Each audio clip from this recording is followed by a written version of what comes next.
अशोक गहलोत ने हर उस व्यक्ति को, छोटे से छोटे और बड़े से बड़े व्यक्ति को इसी तरीके से मारा।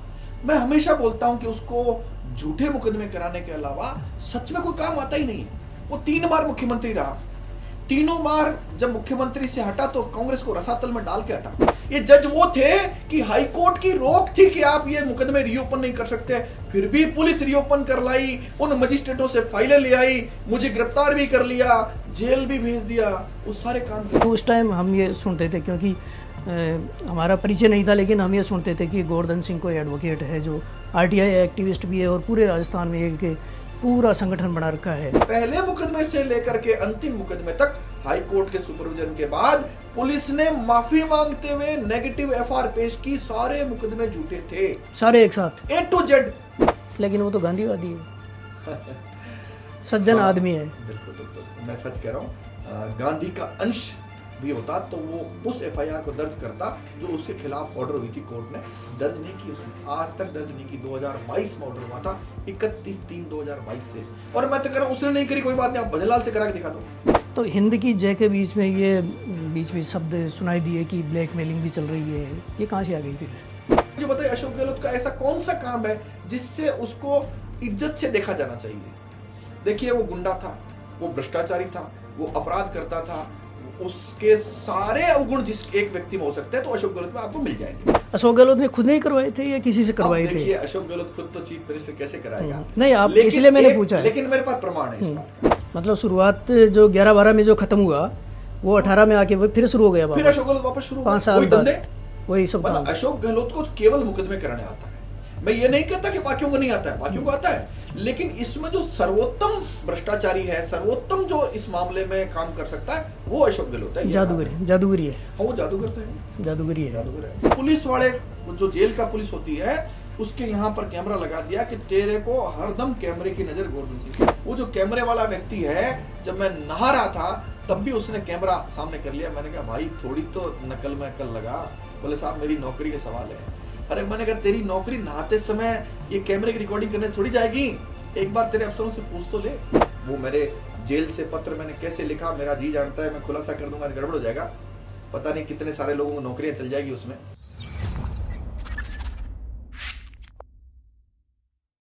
देश की आज़ादी में स्वतंत्रता सेनानियों में सबसे ज़्यादा जिनका योगदान था वो थे क्रांतिकारी।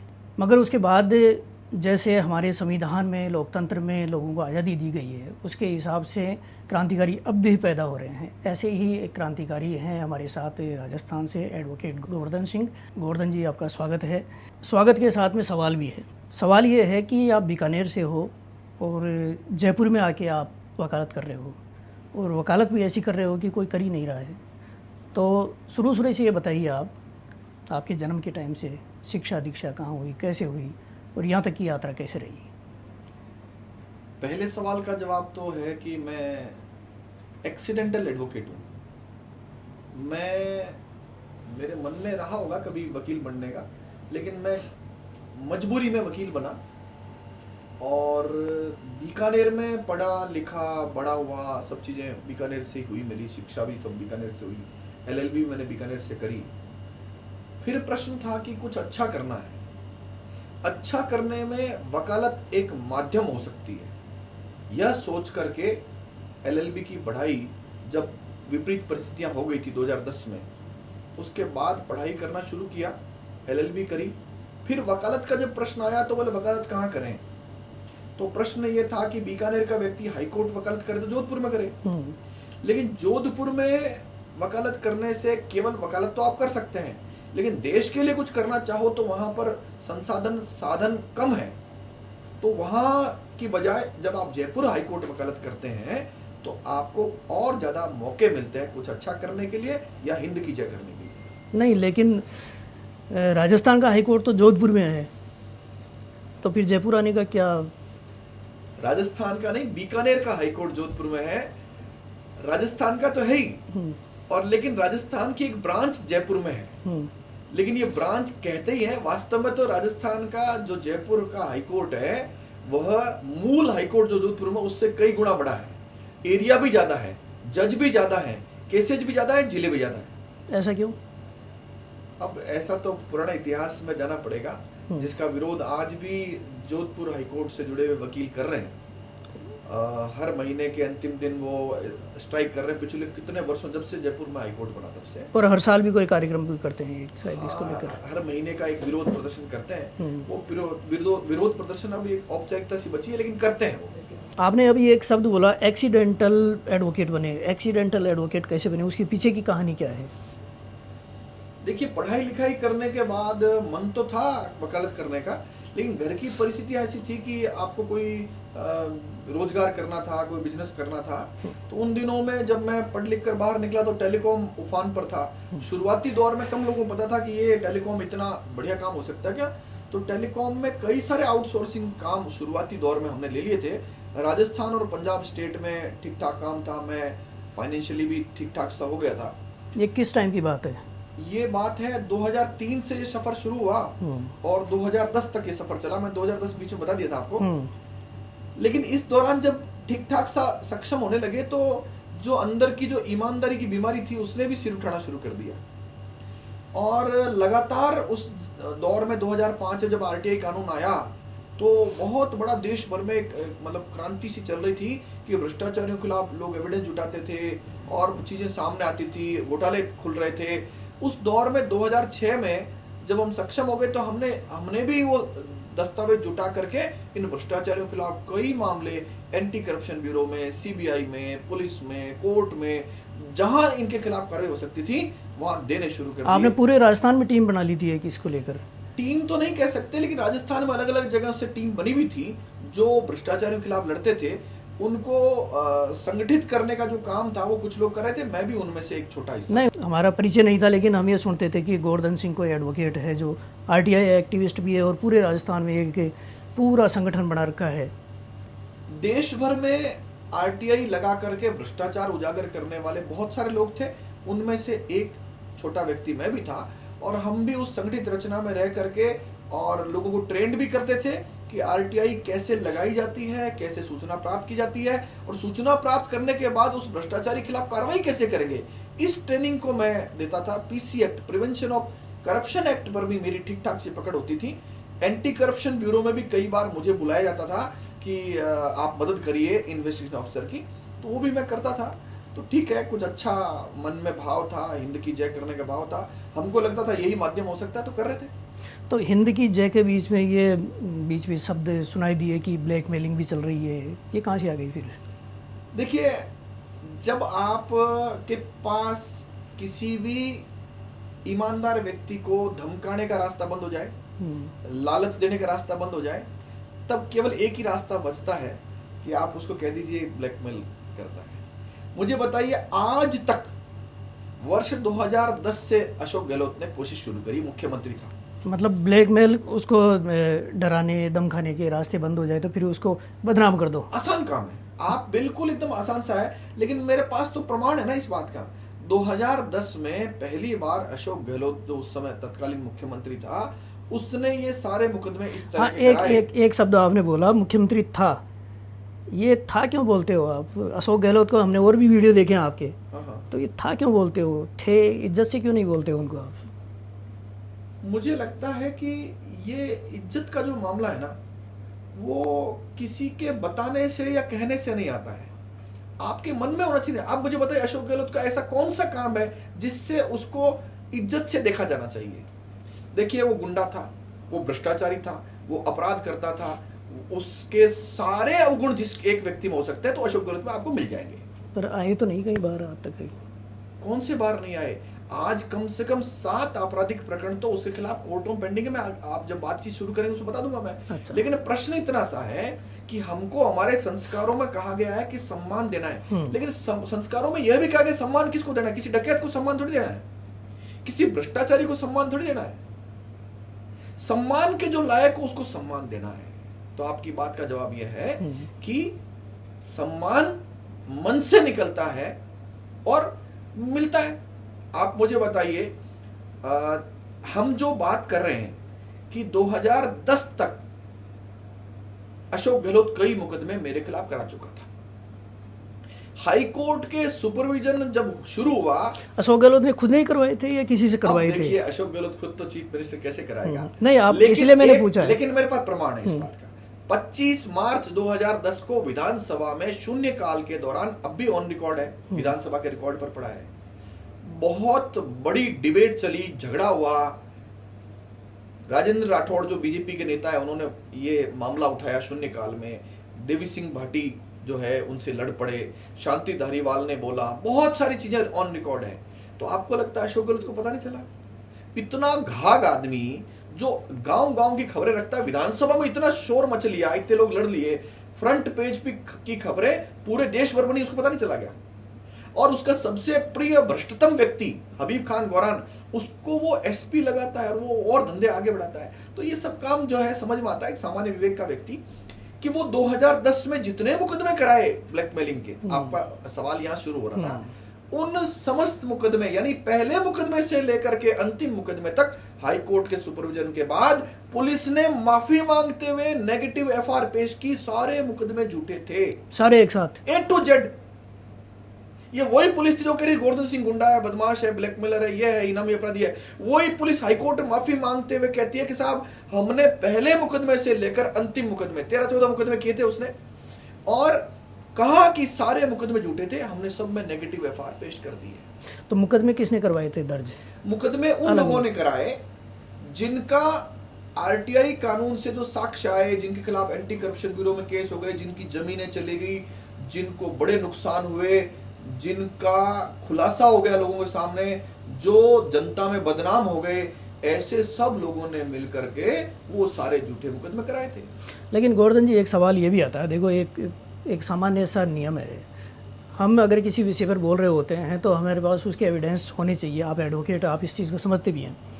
आप आरोप तो लगा रहे हैं कि अशोक गहलोत ने ये सब किया है, लेकिन इसके एविडेंस किसी के पास नहीं है, आपके पास भी शायद डायरेक्ट नहीं है।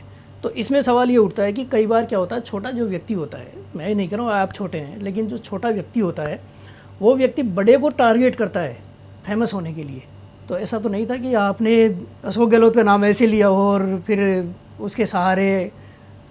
देखिए, मुझे नहीं पता कि मुझे फेमस होना था या क्या करना था, लेकिन मुझे ये पता है कि हाई कोर्ट में वही अशोक गहलोत पुलिस जो इतना अखबारों में चिल्लाई, इतना विधानसभा में चिल्लाई, उनकी सरकार का गृह मंत्री चिल्लाया, वही हाई कोर्ट में नेगेटिव एफआईआर पेश करके माफी की मुद्रा में अनकंडीशनल अपोलॉजी पेश करते हुए कहा कि साहब हमसे गलती हो गई। तो आपको लगता है शांति धारीवाल, हबीब खान गौरान जो उसका सबसे खास था, जिसको आरपीसी चेयरमैन अशोक गहलोत ने बनाया, उसको बीकानेर भेजता है, विधानसभा में शोर मच लिया, सारे मुकदमे क्रिस्टल क्लियर सामने थे कि सब मामला गड़बड़ कर रहा है। अशोक गहलोत की ये टेंडेंसी पहली बार नहीं देखी 2010 में लोगों ने। अशोक गहलोत ने हर उस व्यक्ति को, छोटे से छोटे और बड़े से बड़े व्यक्ति को इसी तरीके से मारा। मैं हमेशा बोलता हूं कि उसको झूठे मुकदमे कराने के अलावा सच में कोई काम आता ही नहीं है। वो 3 बार मुख्यमंत्री रहा, तीनों बार जब मुख्यमंत्री से हटा तो कांग्रेस को रसातल में डाल के हटा। तो ये उसका टैलेंट है। वो मुझे लगता है कि इस बार राजस्थान ने देखा, पूरे देश भर ने देखा कि अशोक गहलोत का जो भ्रष्टाचारी रूप इस बार जनता ने देखा, नेताओं ने देखा, कोर्ट ने देखा, सबने देखा। सचिवालय की अलमारियों में करोड़ों रुपए मिल रहे हैं। कौन सा ऐसा भ्रष्टाचार है जो नहीं हुआ? सब लोगों ने मिलकर किया, विधायकों ने, मंत्रियों ने, आईपीएस अफसरों ने, आईएएस अफसरों ने। वो स्वर्णिम काल था इन भ्रष्टाचारियों का, और उस स्वर्णिम काल में जो अभी अंतिम कार्यकाल था, उस स्वर्णिम काल ने अब जो काल चल रहा है इनको भी बिगाड़ दिया। अब जो काल चल रहा है, हाँ, उनको बिगाड़ दिया। मतलब ये बीजेपी की सरकार चल रही है, इसमें भी लगता है कि जब पिछली सरकार में तो एमएलए इतना मौज करते थे, हमको भी उतनी मौज मिलनी चाहिए। जैसे हम तो चोरियां कर पा रहे हैं, वो डकैती करते थे, हमको डकैती की छूट नहीं मिल रही उतनी जितनी मिलनी चाहिए। लेकिन उस टाइम तो सारे मुख्यमंत्री थे। हाँ, तो अब वो सारे मुख्यमंत्री बनना चाहते हैं। तो यहाँ अब के हालात में अब बड़े जो मुख्यमंत्री असली हैं वो भी मुख्यमंत्री नहीं बन पा रहे हैं, तो दूसरों को मुख्यमंत्री कैसे बना देंगे? तो ये जो अंतर है, आपके सवाल का जवाब है, क्या सच्चाई जनता तक या आपके माध्यम से जनता तक पहुंचनी चाहिए कि नहीं पहुंचनी चाहिए? मेरा जब से ये पूरा काम चालू होता है 2006 से भ्रष्टाचारियों को नंगा करने का, आज हम 20 साल बाद बैठे हैं। इस 20 साल में आप देख लीजिए कि मैंने अनगिनत मामले सीबीआई को, एसीबी को, कोर्ट को, पुलिस को रिकॉर्ड ला कर दिए हैं। और एक काम किया, जनता को इन भ्रष्टाचारियों कपड़े खोल के दिखाया कि ये इतने नंगे हैं, इतने काले हैं, इतने गंदे हैं। वो जो जनता को दिखाया, वो बात नेताओं को, भ्रष्टाचारियों को पसंद आने का प्रश्न ही पैदा नहीं होता। 2010 के आसपास हुई ये सारी जो मुकदमे शुरुआत वगैरह की बात कर रहे हैं। और ये एफआईआर कब लगी आपकी? एफआईआर लग गई कुछ मुकदमों में 12-13 में, सॉरी 12-13 में, 12 में लगी, कुछ 13 में लगी। तो 12-13 के बाद में एक लंबा टाइम निकल गया, करीब करीब ये 21-22 के आस तक आपको अरेस्ट किया, फिर उसमें 22 में अरेस्ट किया। तो ये बीच का जो गैप हुआ, ये कैसे हो गया फिर? देखिए, अशोक गहलोत मुख्यमंत्री था और 2010 में उसको हाईकोर्ट में बहुत, पुलिस को, सरकार को बड़ी माफिया मांगनी पड़ी। मानवाधिकार आयोग में भी सरकारों ने बड़ी माफिया मांगी। मानवाधिकार आयोग ने तो मेरे को 1 लाख रुपए ह्यूमन राइट वायलेशन का देने के लिए कहा। सरकार ने दे भी दिया कि गोवर्धन सिंह के खिलाफ झूठे मुकदमे दर्ज किए सरकार उन्हीं ने। मुकदमों में? हाँ, उन्हीं मुकदमों में 2010 वालों में दे दिए मेरे को 1 लाख रुपए कि आपके साथ जो हुआ गलत हुआ, हम लोग क्षमा मांगते हैं, ये 1 लाख रुपए पकड़ो। और 1 लाख रुपए देने के बाद प्रश्न आता है कि उस पूरे दौर से छूटे ही थे कि उसके बाद सरकार बदल गई अशोक गहलोत की, और वो दूसरी सरकार आ गई, और फिर वापस अशोक गहलोत आया तो उसने धंधा वही चालू कर दिया वापस। क्योंकि यहाँ प्रश्न है कैरेक्टर का। मतलब शुरुआत जो 11-12 में जो खत्म हुआ, वो 18 में आके वो फिर शुरू हो गया फिर वापस। अशोक गहलोत वापस शुरू 5 साल वही बाद धंधे। वही सब मतलब काम। अशोक गहलोत को केवल मुकदमे करने आता है। मैं ये नहीं कहता कि बाकियों को नहीं आता है, बाकियों को आता है, लेकिन इसमें जो सर्वोत्तम भ्रष्टाचारी है, सर्वोत्तम जो इस मामले में काम कर सकता है, वो अशोक गहलोत है। जादूगरी है। हाँ, वो जादूगर तो है, जादूगरी है। जादूगर है। तो 5 साल बाद फिर जादू शुरू हो गया। हाँ, शुरू हो गया। लेकिन अशोक गहलोत को आपसे दिक्कत क्या थी, मतलब पर्सनली क्या दिक्कत थी? अशोक गहलोत को हर उस ईमानदार व्यक्ति से परेशानी है जो उसकी सच्चाई बताए। मैंने तो सच्चाई मुंह से नहीं बोली है, मैंने तो 2022 में 31/3/2022 में उसकी सच्चाई कोर्ट के सामने रखी। कोर्ट ने Ashok Gehlot, ML Lathar DG, Bhupendra Yadav DG और कई सारे पुलिस वालों के खिलाफ एफआईआर दर्ज करके इन्वेस्टिगेशन करने का ऑर्डर भी किया है। क्या घटना हुई थी वो जो आपको अरेस्ट किया, अचानक से इतने मुकदमे ठोके, फिर ऐसा क्या हुआ था अचानक से? देखिए साहब, मैं एक वकील हूँ, मेरे पास कोई पीड़ित या पीड़िता आए और वो ये कहे कि साहब मेरे साथ ये अपराध अन्याय हो गया है, तो मैं क्या उससे सबसे पहले पूछूं कि तेरे सामने कौन लोग हैं, ताकतवर तो नहीं है? अगर ताकतवर नहीं है, गरीब कमजोर है, तब तो मैं तुम्हारे खिलाफ, तुम्हारे पक्ष में वकील बनूंगा। अन्यथा भाई ताकतवर है तो भाई मैं तुम्हारी वकालत नहीं करूंगा। ऐसा करते हैं वकील? वकीलों से पूछना चाहिए। आपको पॉडकास्ट जो है मेरे से कर रहे हैं तो और वकीलों से भी करिए। नहीं, आपके हिसाब से आप ये फील्ड में हो, करते हैं? देखिए, दुर्भाग्य है अगर करते हैं तो। मुझे लगता है वकील से ज्यादा निडर कौम कोई होती नहीं है दुनिया में। कोई भी व्यक्ति आ जाए गरीब से गरीब, और सामने चाहे कितना ही बड़ा ताकतवर क्यों ना हो, चाहे मुख्यमंत्री हो, प्रधानमंत्री हो, सुप्रीम कोर्ट का जज हो, चीफ जस्टिस ऑफ इंडिया हो, चाहे कोई अन्य ताकतवर व्यक्ति हो, वकील को उस गरीब व्यक्ति जिससे वो फीस ले रहा है या जिसका वो वकील है, उसकी अधिकतम मदद करनी चाहिए। फिर क्या रहा? मैंने भी किया। वो जो बहन मेरे पास मदद के लिए आई थी, उसके साथ गैंगरेप, अपहरण, डकैती का अपराध हुआ। सीआईडी सीबी में जांच गई, 4 बार अनुसंधान हुआ, चारों बार चारों अनुसंधान अधिकारियों ने, सीआईडी सीबी के भी एडिशनल एसपी ने माना कि गैंगरेप, अपहरण, डकैती का अपराध रात को 2:30 बजे इस परिवार के साथ हुआ है। क्या घटना थी वो? घटना ये थी कि रात को 2:30 बजे कई सारे लोग एक घर में घुसते हैं, वहां पर अत्याचार, अन्याय, मारकूट, गैंगरेप, और वहां सामान सब लूट लेते हैं। उन परिवार को, महिलाओं, बच्चों को हाथ पीछे बांध करके गाड़ी में डाल करके 200 किलोमीटर जा पटक देते हैं। कोई जो सामान होता है उसको इधर उधर, ट्रैक्टर वेक्टर जो है सब कुछ इधर उधर कर देते हैं।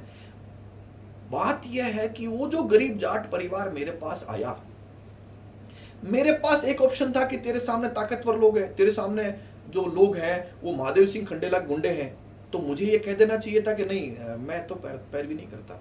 मैंने पैरवी की, उसका सत्य सीआईडी सीबी ने सामने लाया। लेकिन फिर एक दृश्य शुरू होता है कि अशोक गहलोत ये कहता है कि इस गैंगरेप अपन डकैती के मामले को बंद कर दो। इस मामले में अशोक गहलोत, यही तो बात है। अपराध किसी से सबसे ज्यादा कराया जा सकता है तो वो अशोक गहलोत से कराया जा सकता है। कुछ भी करा लो आप उससे, कुछ भी। वो ऐसी छिपकली है जो मच्छर खाकर चुपचाप बैठ जाती है। मैं तो प्रमाण सहित कह रहा हूं ना, मैं कुछ छुपा थोड़ा रहा हूं, सार्वजनिक रूप से कह रहा हूं। बहुत सारे लोग अभी मुझे देखेंगे। मैं ये कह रहा हूं कि उस गैंगरेप अपन डकैती के मामले में डकैती का सारा सामान झुंझुनू से, हरियाणा से, सीकर से, अलग अलग जगहों से बरामद कर लिया पुलिस ने। टोल टैक्स की रिकॉर्डिंग ले ली कि डकैती करने वाले लोग, गैंगरेप करने वाले लोग किधर से आए, तो उनकी सीसीटीवी रिकॉर्डिंग ले ली उन्होंने, उनकी टावर लोकेशन, मोबाइल लोकेशन, और ये सब चीजें लेने के बाद जुर्म प्रमाणित जब किया 29 लोगों के खिलाफ, अशोक गहलोत कैसे बचा सकता है? यही बात कोर्ट ने कही है कि ये सारे लोगों ने मिलकर अपराध किया है। तो अशोक गहलोत, ML लाठर, भूपेंद्र यादव और बहुत सारे पुलिस वाले इस मामले में मुलजिम बने। FIR का ऑर्डर हुआ और उस ऑर्डर के खिलाफ ये जब गए अपर कोर्ट में सरकार पहली बार, आप मुझे बताइए, कोई कोर्ट FIR का ऑर्डर करे तो सरकार थोड़ी जाती है उसके खिलाफ। सरकार तो पीड़ित की ओर से होती है ना। कोई भी केस होता है सरकार बनाम X, यहां सरकार कह रही है हम मुकदमा दर्ज नहीं करेंगे, यहां सरकार कहती है हम अनुसंधान नहीं करेंगे, सरकार कहती है कि हम इस मामले में कुछ नहीं करना चाहते। यही प्रमाण है अशोक गहलोत के कैरेक्टर का। तो इन सब के खिलाफ मुकदमा दर्ज हुआ, फिर मुकदमा दर्ज करने का कोर्ट ने ऑर्डर किया और उस ऑर्डर को इन सरकार ने चैलेंज किया, साहब हम नहीं करना चाहते। मुझे बताइए, जैसी छिपकली ये बना रहता है और गांधी का अंश भी इसमें हो तो क्या करना चाहिए था?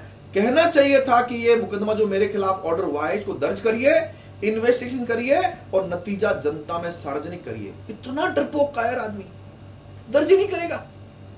और जबकि ये कौन है जो मुकदमे दर्ज कराने का एक्सपर्ट है, इसीलिए डरपोक है ये। इसको पता है कि झूठे मुकदमे कराते हैं, सच्चे मुकदमे होने पर कैसे परेशान होना पड़ता है। इसने नहीं किया और नहीं करने के बाद जब ऊपर गया, रिलीफ नहीं मिली, तब इसको समझाया गया कि भाई गोवर्धन सिंह को वैसे ही नियंत्रण करो जैसे आपने 2010 में एक पटकथा लिख करके गोवर्धन सिंह के खिलाफ झूठे मुकदमे किए थे। और फिर वो दिन आता है 27 अप्रैल 2022 का, जिसमें मुझे एक झूठे मुकदमे में हाई कोर्ट से अरेस्ट करते हैं और फिर मुकदमों की झड़ी वैसी की वैसी लगाते हैं जिसकी पटकथा पिछली बार अशोक गहलोत ने 2010 में लिखी। इस बार वो का वो राइटर, वो का वो डायरेक्टर, वो के वो कंप्लेंट भी फर्क नहीं, हाई कोर्ट से उठाया आपको। हाँ, और सुनिए, आप FIR की ड्राफ्टिंग देख लो 2010 वाली और 2022 वाली, ड्राफ्टिंग में भी अंतर नहीं है। मतलब ये ऐसा कैरेक्टर है, स्क्रिप्ट एक ही जगह से लिखी गई थी। बिल्कुल, वो अशोक गहलोत था। मैं ये नहीं कहता अशोक गहलोत ने अपने हाथ से लिखा, पेन उसने चलाया। उसके बाद देवाराम सैनी जैसा महान OSD भी था। उसके पास MS सिंघवी जैसा इस भारत के सबसे ताकतवर परिवार का व्यक्ति एडवोकेट जनरल था। उसके पास दैनिक भास्कर जैसा अखबार जो उसकी चापलूसी में कुछ भी लिख सकता है, उसके निर्देशानुसार खबरें छाप सकता है, वो मौजूद था। उसके पास पुलिस मौजूद थी, जो ML लाठर मुलजिम बना वही DGP था। पुलिस ने कहा हम कर देंगे कुछ भी। उसके पास ऐसे कई लोग थे जिसके लिए उसने कहा मैंने कई हाईकोर्ट जज बनाए हैं और न्यायपालिका बहुत भ्रष्टाचारी है। वकील फैसले लिख के ले जाते हैं और जज साहब साइन कर देते हैं। हालांकि उन जजों के नाम उसने सार्वजनिक नहीं किए। हो सकता है वही जज उस आज भी मौजूद हो। आप मुझे बताइए, अभी हाईकोर्ट ने चीफ जस्टिस जो हैं मिस्टर श्रीवास्तव और एक दूसरे जज साहब थे, उन्होंने मेरे एक मामले में कई जजों और IPS अफसरों के खिलाफ एक कंटेम्प्ट का कॉग्निजेंस लेते हुए नोटिस इशू किया है। कौन थे ये जज? ये जज वो थे कि हाई कोर्ट की रोक थी कि आप ये मुकदमे रीओपन नहीं कर सकते, फिर भी पुलिस रीओपन कर लाई, उन मजिस्ट्रेटों से फाइलें ले आई, मुझे गिरफ्तार भी कर लिया, जेल भी भेज दिया, वो सारे काम कर लिए। फिर उसके बाद की क्या कहानी है? जैसे आपको हाई कोर्ट से इन्होंने उठाया, उसके बाद की कहानी क्या चली? कैसे आपको जेल भेजा इन्होंने, फिर कैसे मुकदमे हुए, फिर आपको बार बार पुलिस पकड़ती, ये क्या चला था, कैसे लंबा? यह सच्चाई लोगों के सामने आनी चाहिए। मैं आपको धन्यवाद देता हूं कि ये सच्चाई सामने आप किसी तरीके से ला रहे हैं, और मैं तो कहता हूं आप जैसे हर एक पत्रकार को सच्चाई सामने लानी चाहिए। मुझे ये एक SC/ST के मुकदमे में गिरफ्तार करते हैं, वो भी SC/ST का मुकदमा इन्हीं की सरकार की एक IPS RPS अफसर होती है, वही कराती है। RPS महिला और पूरी दुनिया को पता है कि झूठा मुकदमा है। महिला RPS थी। महिला RPS, वो कहती छेड़छाड़ हो गई मेरे साथ, वो कहती मेरे साथ SC/ST का अपराध हो गया। मुझे बताइए कि वो जिस तरह की FIR कराती है, 20 पुलिस वाले मौजूद है, CCTV रिकॉर्डिंग में मैं दिख रहा हूँ, मैं ऐसे छेड़छाड़ करके 20 पुलिस वालों के बीच में निहत्था ही, अकेला ही और छेड़छाड़ करके चला भी गया, और वीडियो में दिख रहा है कि मैं वहीं घटनास्थल पर 15-20 मिनट खड़ा हूं और बाद में आराम से आ रहा हूं, पुलिस मुझे पकड़ नहीं रही है। और वो महिला मुझे 5 दिन बाद झूठा मुकदमा कराती है और उस मुकदमे में सरकार अरेस्ट करती है। और उसकी एक रोचक बात और सुनिए, उसके घर परिवार का 1956 का रिकॉर्ड निकाला मैंने, तो उसके दादाजी SC/ST के थे ही नहीं उस रिकॉर्ड के अनुसार। मतलब आप ये कह रहे हो कि पहले SC/ST नहीं था उनका परिवार? वो परिवार SC/ST नहीं था, उनका जो रिकॉर्ड है वो रिकॉर्ड कहता है कि वो SC/ST थे ही नहीं। दादाजी नहीं थे, पिताजी हुए, पिताजी हो गए SC/ST हो गए। हाँ, और जनरल से ये भी जो है, मतलब ये पहला उदाहरण है जो हिंदू से मुस्लिम, मुस्लिम से हिंदू ना। मैं कह रहा हूँ ये अंधे हो गए थे, पागल हो गए थे कि अशोक गहलोत साहब का निर्देश है, धमाधम कुछ भी करो, तो कर दिया साहब इन्होंने। तो अब भी वो महिला SC/ST है या अभी जनरल हो नहीं गई? है, उसकी जांच RPSC कर रही है, उसकी जांच कलेक्टर कर रहा है कि भाई इसने फर्जी प्रमाण पत्र कैसे बना लिया, जांच चल रही है उसमें, पोस्टेड है वो भी। हाँ बिल्कुल पोस्टेड है। लेकिन प्रश्न इतना सा है कि उस एक मुकदमे के बाद मेरी उस मुकदमे में एक ही दिन में जमानत हो गई थी। इनको लगा हम तो फेल हो गए, क्या करें, तो इन्होंने दूसरा मुकदमा दर्ज कर लिया, उधर उसमें अरेस्ट हुए, उसमें भी एक दिन फेल हो गई, तो इन्होंने तीसरा मुकदमा दर्ज कर लिया। अब तब तक उनको लगा कि यार मामला बिगड़ा, तो इन्होंने फिर मैनेजमेंट किया, और उस मैनेजमेंट का सबसे बड़ा आदमी माना जाता है वो है उस समय का एडवोकेट जनरल MS सिंघवी। कौन MS सिंघवी है? जिसके लिए कहा जाता है कि अशोक गहलोत ने अपने कार्यकाल में, अंतिम कार्यकाल में लगभग 200 करोड़ रुपए का भुगतान ऑन रिकॉर्ड राजकोष यानी जनता की जेब से उस MS सिंघवी को दिया। एक AG को 200 करोड़ 200 करोड़। उसने कहा कि अब मैं देख लूंगा सब कुछ, और ये भी ऑन रिकॉर्ड है। AG का ये काम था ही नहीं, लेकिन AG ने अब चीफ मिनिस्टर जब अपनी सारी शक्तियों का इस्तेमाल करता है, वो खुद कहता है मैंने हाईकोर्ट जज बनाए हैं, ये तो ऑन रिकॉर्ड है, आपने क्लिप देखी होगी। जो व्यक्ति हाईकोर्ट जज बनाने में सक्षम हो, क्या वो इतना सक्षम नहीं होगा कि मुझे झूठे मुकदमे जेल में रख ले? क्या मुझे झूठे मुकदमे PC पुलिस कस्टडी रख ले? ये तो आसान काम है, सरकार उसकी, पुलिस उसकी, और वो खुद कहता है हाईकोर्ट जज मैंने बनाए हैं। ये सच्चाई सामने आनी चाहिए, और इसीलिए मैं आपको धन्यवाद दे रहा हूं कि सच्चाई आप किसी तरीके से सामने ला रहे हैं। मेरा यह कहना है कि उसके बाद अशोक गहलोत ने अनगिनत मुकदमे दर्ज कराए। 121 दिन तक मुझे पुलिस कस्टडी में रखा, 121 दिन तक। क्या क्या धाराएं, कोई मोटी मोटी ध्यान है क्या धाराएं लगा? धाराएं तो लूट, डकैती, चोरी, ब्लैकमेलिंग, धोखाधड़ी। अच्छा, क्लिप मिली, बोले ये क्लिप वाला काम उसने पिछली बार भी किया था 2010 में भी, कि गोवर्धन सिंह घर पे छापा मारा तो कंप्यूटर में महिलाओं के अश्लील क्लिप मिली, जिसके लिए माफी मांगी कोर्ट में कि साहब ये झूठी बात थी, और इस बार भी उसने वही धंधा किया। तो आपका तो सारा सामान ले गए थे, वो कंप्यूटर वगैरह सब कुछ ले गए थे। सही है, वो बाद में कोर्ट में छोड़ दिया। फर्क इतना सा था कि मैं उस समय वकील नहीं था, इस बार मैं वकील था, एक अंतर तो ये था। लेकिन इस बार अनेकों लोग नंगे हुए, जैसे MS सिंघवी नंगा हुआ, अशोक गहलोत नंगा हुआ, देवाराम सैनी नंगों से भी नंगा हुआ, ML लाठर जो अपने आप को बड़े प्रतिष्ठित परिवार से जुड़ा मानता था, ईमानदार कहता था, वो भी नंगा हुआ। उसने उस जाटों की बेटी जिसके साथ रात को गैंगरेप हुआ, डकैती हुई, अपहरण हुआ, उस परिवार को मारने में ML लाठर ने कोई कसर नहीं छोड़ी, वो नंगा हुआ। दैनिक भास्कर नंगा हुआ, 72 खबरें, 64 खबरें लगभग उस दौर में उसने लगभग फ्रंट पेज पर ऑल राजस्थान के एडिशन में फोटो समेत छापी। किसकी? मेरी। जिस टाइम आपको अरेस्ट किया था। हाँ, और कई सारे जज नंगे हुए, क्या किया? हाईकोर्ट का रोक था कि इन मुकदमों को रीओपन नहीं कर सकते, सरकार का पुलिस का रोल क्लोज किया जाता है, अब मामला केवल कोर्ट के और कंप्लेनेंट के बीच में है, अब कोर्ट को हम आदेश देते हैं कि इन प्रोटेस्ट पिटीशन को जल्दी डिसाइड करे। जजों ने माना ही नहीं हाईकोर्ट के फैसले को। ये सारे तंत्र के पीछे जो शक्ति काम कर रही थी, वो शक्ति पता चलनी चाहिए, चाहे आपके माध्यम से, चाहे किसी और के माध्यम से, चाहे इस पॉडकास्ट के माध्यम से, चाहे कोई और तरीका हो, सच्चाई सामने आनी चाहिए। मैं दुनिया में रहूं नहीं रहूं, लेकिन इन लोगों की सच्चाई सामने आनी चाहिए। बात न्यायपालिका की जो मैंने बोली है, वो बात मैंने हवा में नहीं बोली है। अब तो दुनिया देख रही है, एक एक जज के घर पर 16-16 करोड़ रुपए जल रहे हैं, बोरियों में रखे पड़े, जगह नहीं उनके पास रखने की पैसे।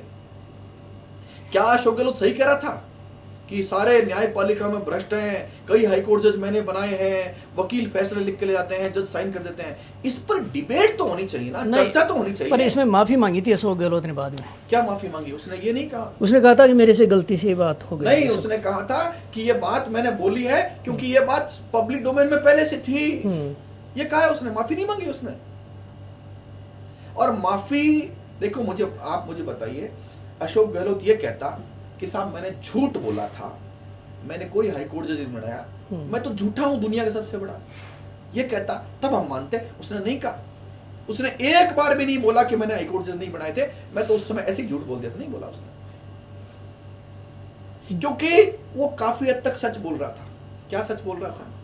हमारे न्यायपालिका में जजों की चयन प्रक्रिया पारदर्शी नहीं है, कॉलेजियम व्यवस्था है, तो यहां पर मुख्यमंत्री जज बनाने का कोई तरीका है ही नहीं।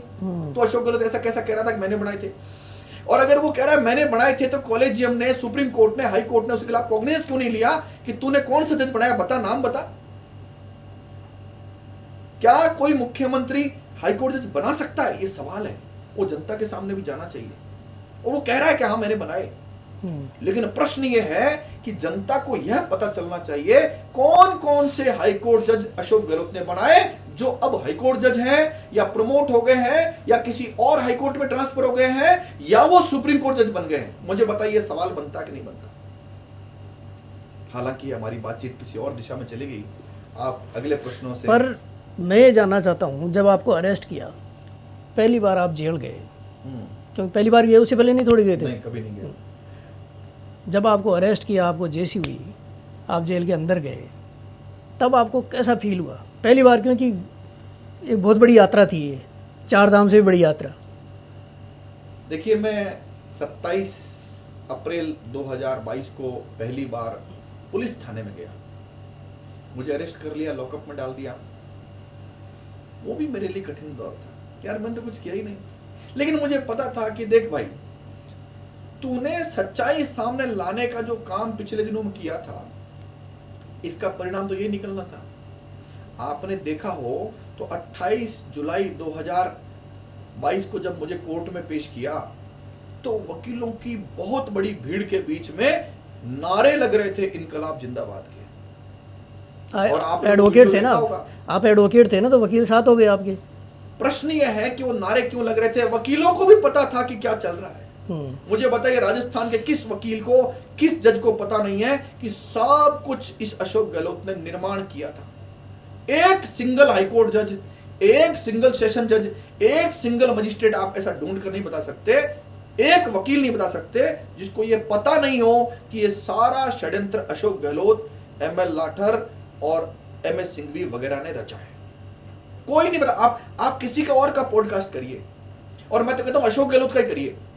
कभी तुमसे कुछ सवाल है, अगर वो किसी एक सवाल का जवाब दे दे तो फिर मैं मेरे पास वापस आ जाइए। नहीं, वो पॉडकास्ट मुझे नहीं देंगे, वो ना इंटरव्यू देंगे, मेरे को तो नहीं देंगे।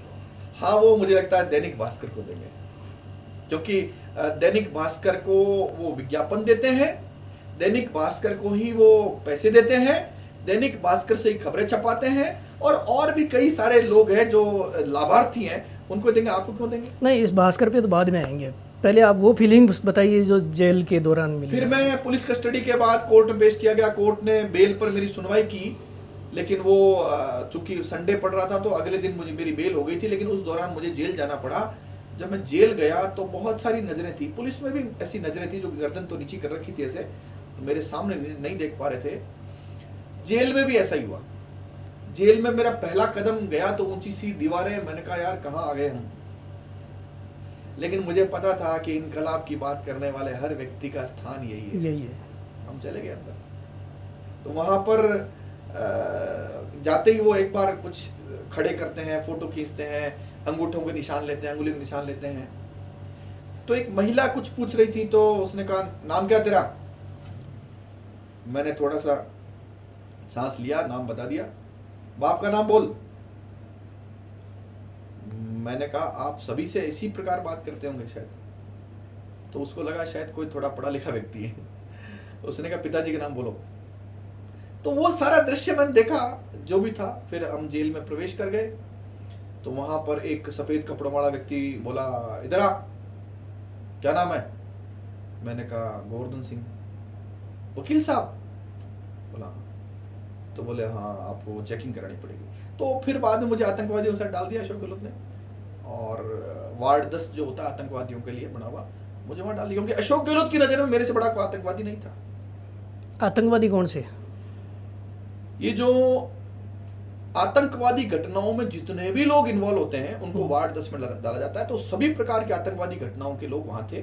उसमें मेनली वो लोग थे जिन्होंने जयपुर के मंदिरों में जो बम प्लांट किए थे, 2008 साइकिल बम 2008 में, वो आतंकवादी जिनको फांसी की सजा हो चुकी थी वो जेल में बंद थे।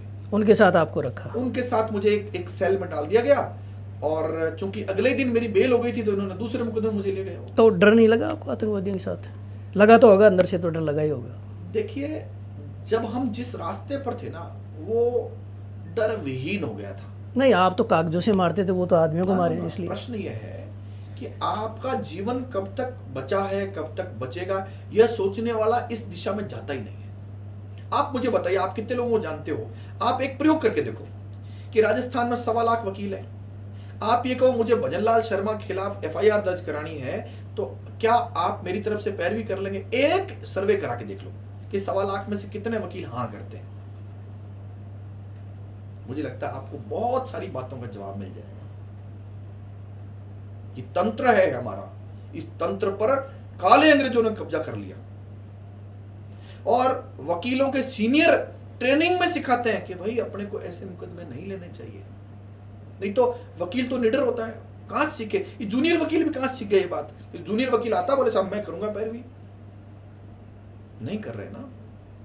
तो ये हमारे जो तंत्र है, जो निडर कौम है दुनिया की सबसे बड़ी, उसको भी कहीं ना कहीं तंत्र में बैठे लोग, चाहे बार काउंसिल में बैठे हों, तो मुझे बताइए बार काउंसिल के लोग जो हमारे द्वारा चुने गए थे, हमारे वोटर चुने गए, वो भी अशोक गहलोत के साथ लग रहे थे, क्योंकि अशोक गहलोत ने उनमें से ही डबल एजे बना दिया, उनको करोड़ों रुपए का भुगतान कर दिया, वो भी लग रहे थे। तो एक मुख्यमंत्री ने अपनी अधिकतम शक्ति क्षमता से यह अपराध किया। तो अंदर जेल में भी मुख्यमंत्री का चल रहा था कार्यक्रम? हाँ, अब जेल में उसने कैमरे लगाए कि इस गोवर्धन सिंह पर हरदम कैमरा रहना चाहिए, गतिविधि नोटिस हो हर एक दम।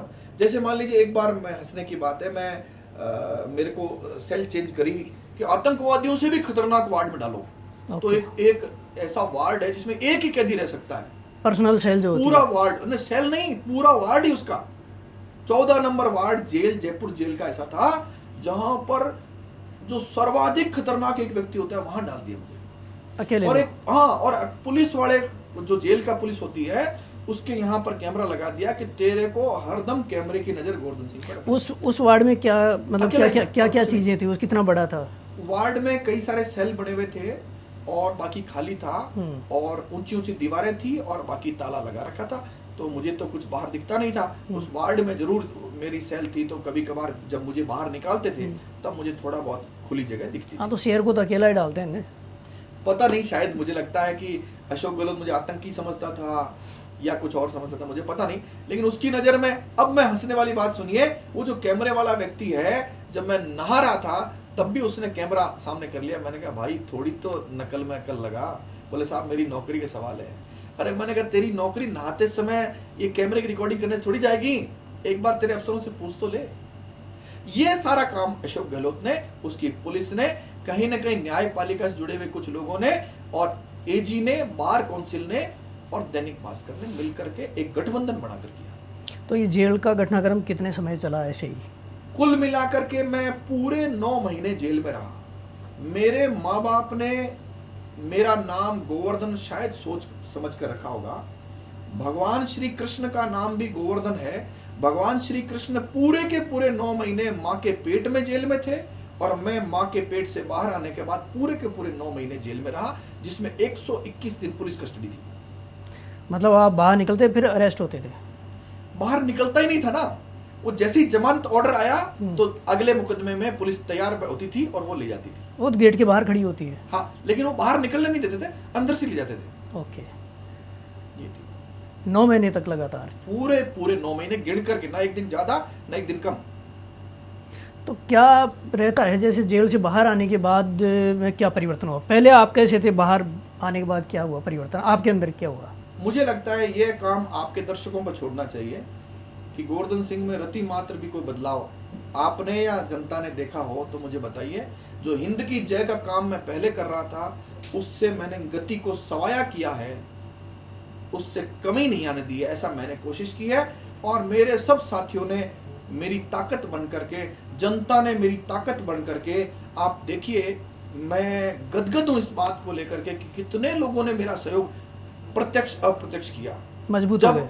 हाँ, जब मैं जेल में गया तो कुछ वित्तीय मदद के लिए जब 1-1 रुपए की सहयोग राशि मांगी गई, 1-1 रुपए की, 3 दिन में लगभग 9 लाख रुपए मेरे परिजनों के अकाउंट में जनता ने डाल दिए, 1-1 रुपया करके। कितना प्यार करते होंगे मुझे, कितना भरोसा होगा मेरे पर, और कितने लोगों को भरोसा होगा जो इस बुरे से बुरे दौर में भी मेरे साथ ऑन रिकॉर्ड खड़े थे। उनको पता था कि मुख्यमंत्री अशोक गहलोत को पता लगेगा कि गोवर्धन सिंह के खाते में किसने पैसे डाले हैं, किसके अकाउंट से डाले। इसके बावजूद इतना बड़ा आंकड़ा मेरे खाते में 3 दिन में आ गया। एक सामान्य सी बात होती है कि किसी, चाहे एडवोकेट हो, चाहे कोई पत्रकार हो या कोई भी हो, जब सरकार उस पर मुकदमे करती है, जेल में डालती है, तो विपक्ष खड़ा हो जाता है। यहाँ पर बीजेपी ने कोई मदद की थी आपकी उस टाइम? देखिए, मुझे विपक्ष का तो पता नहीं, लेकिन व्यक्ति के रूप में कई सारे लोगों ने प्रत्यक्ष अप्रत्यक्ष मदद करी।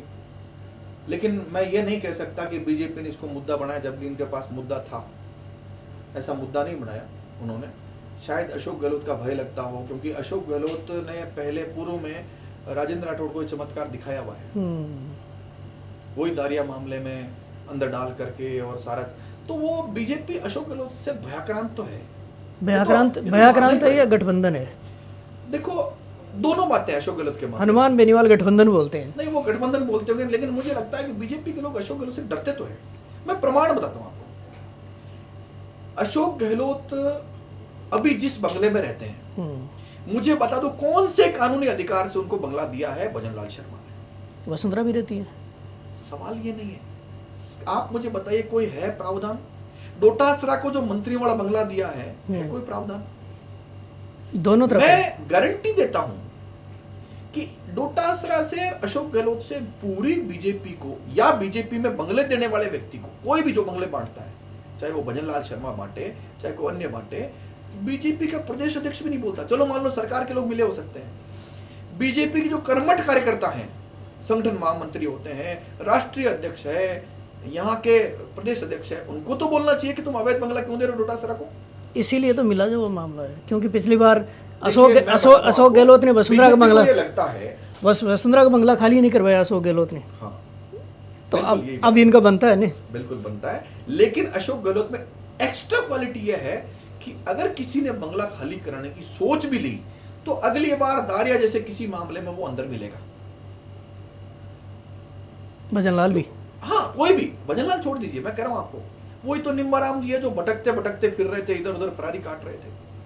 क्षेत्रीय प्रचारक एक बहुत सम्मानजनक व्यक्ति होता है, और जिसको हाईकोर्ट ने फैसले में लिखा है कि अशोक गहलोत ने झूठा फंसाया था, हाईकोर्ट ने मुकदमा क्वेश किया, निम्बाराम को अशोक गहलोत ने फरारी कटाई महीनों महीनों तक, और आज वही अशोक गहलोत बंगला लेकर बैठा है। लेकिन निम्बाराम जी हो, चाहे प्रदेश अध्यक्ष हो, चाहे मुख्यमंत्री हो, चाहे कोई अन्य व्यक्ति हो, बोल ही नहीं पा रहे, मुंह से आवाज नहीं निकल पा रही है।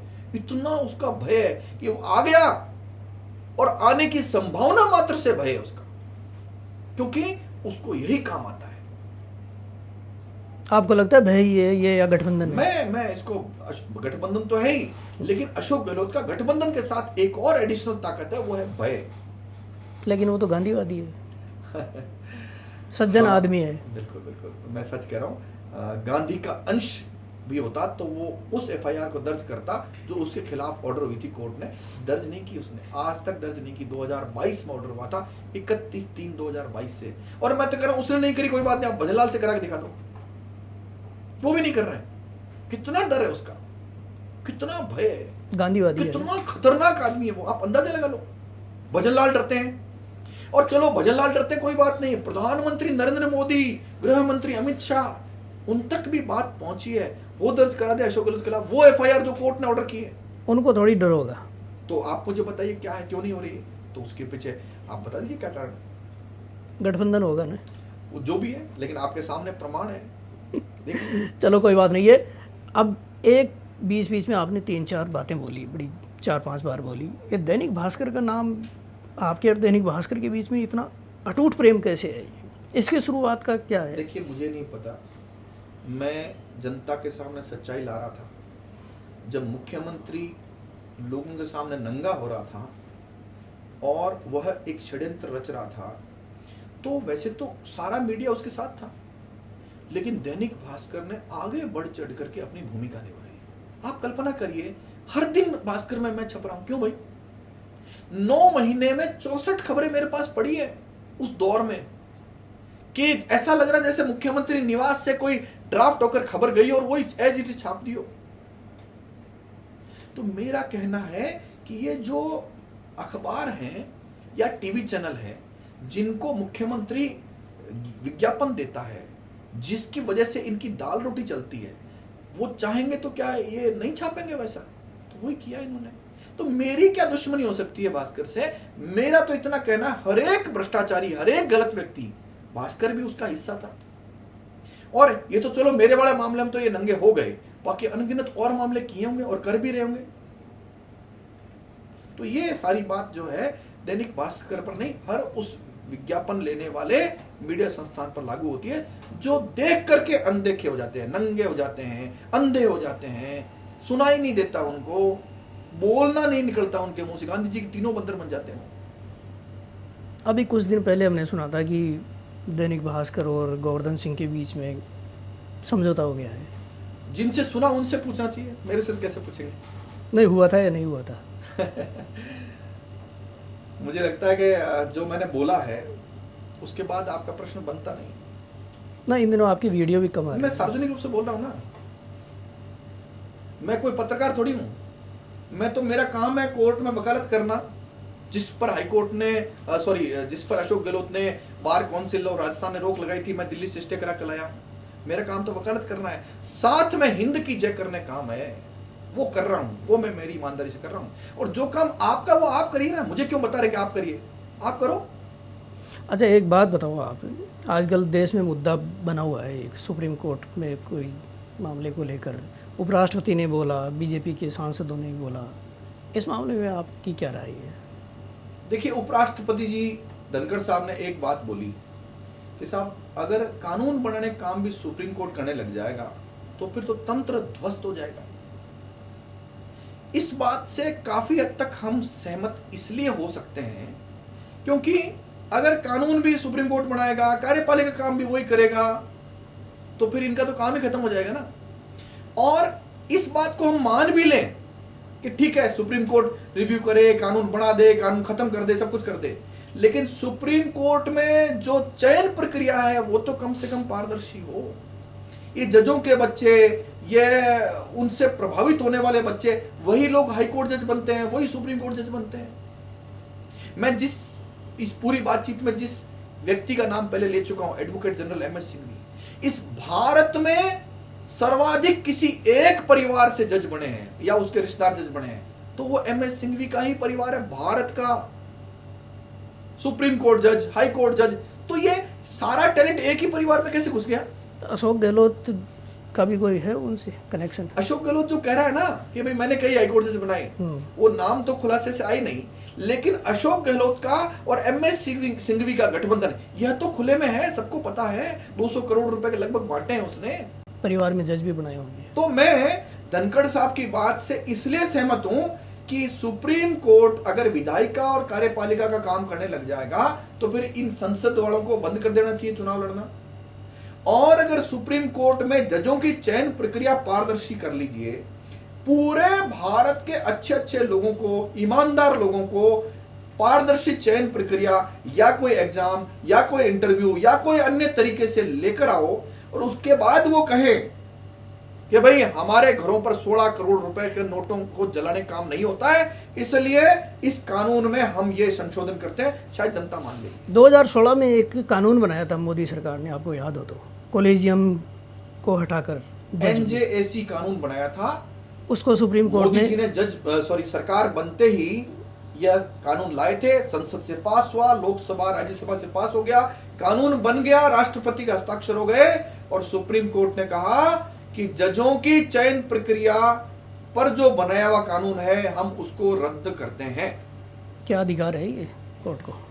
मैंने दोबारा बता दिया कि अधिकार तो संसद का है, सुप्रीम कोर्ट के जज कानून को रिव्यू कर सकते हैं, तो रिव्यू के दौरान कानून बनाया हुआ खत्म कर दें। केवल रिव्यू कर सकते हैं, खत्म नहीं कर सकते। और खत्म कर दें वो भी तब जब इनकी खुद की चयन प्रक्रिया पारदर्शी नहीं हो। तो मैंने सारी बातों का जवाब आपको बहुत कम। राष्ट्रपति को भी डायरेक्शन दे सकता है क्या सुप्रीम कोर्ट? मैं इस बात को फिर रिपीट करना पड़ेगा, राष्ट्रपति को डायरेक्शन में भी वही बात लागू होती है कि कौन डायरेक्शन दे रहे हैं। कि एक सांसद को 5 साल में चुनाव लड़ना पड़ता है, जनता उसको वोट देती है, हरा देती है, परीक्षा देकर आता है एक तरह से। लेकिन राष्ट्रपति को डायरेक्शन वो दे रहे हैं जिन्होंने कोई परीक्षा नहीं दिया आज तक, जिन्होंने कोई इंटरव्यू नहीं दिया, जो पारदर्शी चयन प्रक्रिया से नहीं आए। इसलिए मेरे मन में भी और जनता के मन में संदेह है कि यह व्यवस्था ठीक नहीं है। आप इतने बोल्ड करके बोलते हो, करते हो सारा काम, आपके घर परिवार नहीं है क्या? मुझे लगता है कि अब ये बातें बहुत पुरानी हो गई। बच्चे तो होंगे आपके? हाँ, वो परिवार बच्चे सब हैं, लेकिन एक लॉ जग गई है कुछ अच्छा करने की, हिंद की जय करने की जो लॉ जग गई, शायद उसमें गिलहरी जितना भी हमारा योगदान है तो हमने वो योगदान तो जरूर दिया है।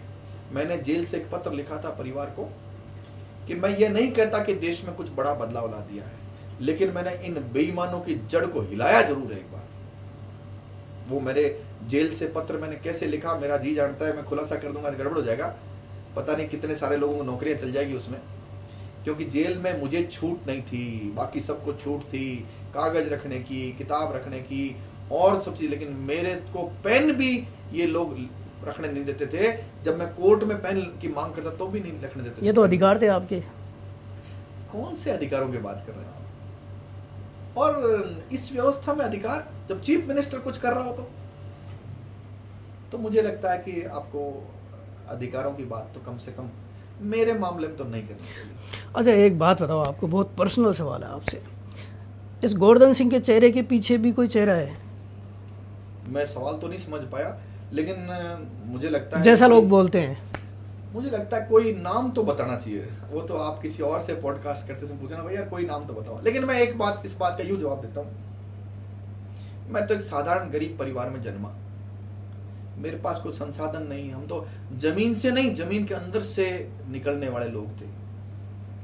तो मुझे लगता है कि हमारे पास तो कुछ नहीं था, हम तो बड़ी मुश्किलों से पढ़ लिख करके ये सब चीजें कर पाए, तो हमारे तो पास तो कुछ था ही नहीं। किसी बड़े बाप के घर में हम जन्मे होते तो शायद परिस्थितियां बदलती। लेकिन मैं एक बात जरूर कहूंगा कि मेरे मामले में अगर संभव हो तो आप, और संभव हो तो कोई देश का कोई भी मीडिया एक बार अशोक गहलोत को या उसके कोई जबरदस्त इंटेलिजेंट कांग्रेस के प्रवक्ता को या उसके षड्यंत्र में शामिल किसी आईपीएस अफसर को या दैनिक भास्कर के बड़े पत्रकार को या एडवोकेट जनरल एमएस सिंघवी को या जिसको अशोक गहलोत या कांग्रेस जबरदस्त विद्वान मानती हो, उसके साथ मेरी एक बार डिबेट जरूर कराओ इस विषय पर, ऐसा मेरा मानना है, ताकि जनता के सामने सच्चाई और आए, ढंग से आए।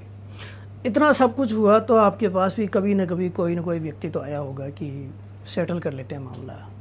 ये बातें बहुत आपका 2006-7 में खत्म हो गई थी। मन तो आप है ना बीकानेर में किसी से पूछो, मन भटका होगा आपका मैं कभी। बताता हूँ आपको, आप बीकानेर में कोई जानकार हो तो पूछो, या मेरे कोई दोस्तों से पूछो, तो मेरी एक इमेज जो दोस्तों ने पहले ही खराब मान ली थी वो ये थी कि ये अड़ियल है, जिद्दी है, राजीनामा नहीं करता, और ये सब चीजें जो है बहुत पहले ही, मुझे लगता है आप किसी से भी पूछ लीजिए, मेरे हर एक मिलने वाला यही बताएगा, मेरे से नाराजगी भी यही मानेगा कि यार हम आए हैं यार, तुम बात ही नहीं सुन रहे हो। तो मुझे लगता है कि जो सुनने लायक बात होती है सुनता हूँ, और जो ऐसी अपेक्षा करते हैं उनसे नहीं सुनते, क्योंकि ये जो काम बहुत टफ होता है। आप किसी भ्रष्टाचारी, किसी घोटाले को उजागर करो तो बहुत महीने लगते हैं, बड़ी मुश्किल से करते हैं, फिर उनके खिलाफ मुकदमा दर्ज करना बड़ा टफ काम होता है, वो दर्ज हो जाता है, फिर उनके खिलाफ जुर्म प्रमाणित होता है तो वो भी टफ काम होता है, और फिर कोई व्यक्ति आता है पकड़ कर, साहब इसको माफ कर दो, भाई मेरे तो बस का नहीं है।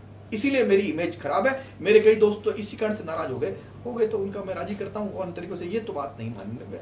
तो आपकी बात का जवाब इसमें है, तो गोवर्धन सिंह ऐसे ही अड़ियल रहेंगे आगे। मैं अड़ियल की बात नहीं कह रहा हूँ, मेरे जितने साथी हैं उनसे पूछिए कि जितनी विनम्रता से मैं बात करता हूँ, जितनी विनम्रता से व्यवहार करता हूँ लोगों के साथ, आप मेरे को मेरी बोली या मेरे व्यवहार से कोई नाराज व्यक्ति नहीं मिलेगा, मेरी कलम से मिल सकता है, मेरी सच्चाई उजागर करने से किसी को का घोटाला खोल रहा है तो वो मिल सकता है, बाकी मुझे लगता है मेरी व्यवहार बोली से तो नाराज नहीं मिलेगा। और मैं एक और बात यहाँ जोड़ देता हूँ, जब आपने पूछ लिया था, उस सरकार ने कई सारे इंटेलिजेंस के लोग सिविल वर्दी में मेरे बीकानेर में घर के आसपास छोड़े, वो मुझे मिले भी थे, उन्होंने कहा हमने पूछा आपके घर के आसपास, और आप भी पूछिएगा पत्रकार के रूप में, उन्होंने कहा अपनी रिपोर्ट में इसके बारे में कहा जाता है कि इसने अपने मुंह से कभी आज तक गाली नहीं निकाली। मैंने छोटे को भी तू नहीं कहा होगा कभी, ये वो रिपोर्ट में लाए लिख करके। बड़े को जरूर बोलते हो, है ना? नहीं अशोक गहलोत को नहीं, तू नहीं। देखिए आप इसको समझ लीजिए, हमारा ये कहना है कि आप भी पता करिए, बीकानेर जाकर पता करिए, मैं वकालत करता हूँ यहाँ पता करिए कि किसी को मैंने गाली निकाली क्या, मेरे मुंह से कभी गाली निकली है क्या, तो आपको भी वही जवाब मिलेगा जो इंटेलिजेंस वालों को मिला। प्रश्न इतना सा है कि हिंद की जय गाली से नहीं हो सकती, ये विचारों से हो सकती है, और वो विचार जो है आज किसी न किसी तरीके से लोगों तक पहुंचने लगे हैं, और वो ठीक काम चल रहा है। अब ये तो पहुंच ही जाएगा, जो आपने बोला है वो तो पहुंच ही गई, पहुंचना चाहिए। सारी करीब सारी बात आपकी लाइफ की आ चुकी है अब तक की, करीब देखो पार्ट 2 पार्ट 3 छोटी बड़ी तो हाँ ऐसी चीज़ें भी जो लोग नहीं जानते, जेल में गए, जेल के अनुभव भी, जेल की बहुत सारी बातें और हैं जिन पर अपन पूरा एक पॉडकास्ट करेंगे तो भी कम पड़ेगा।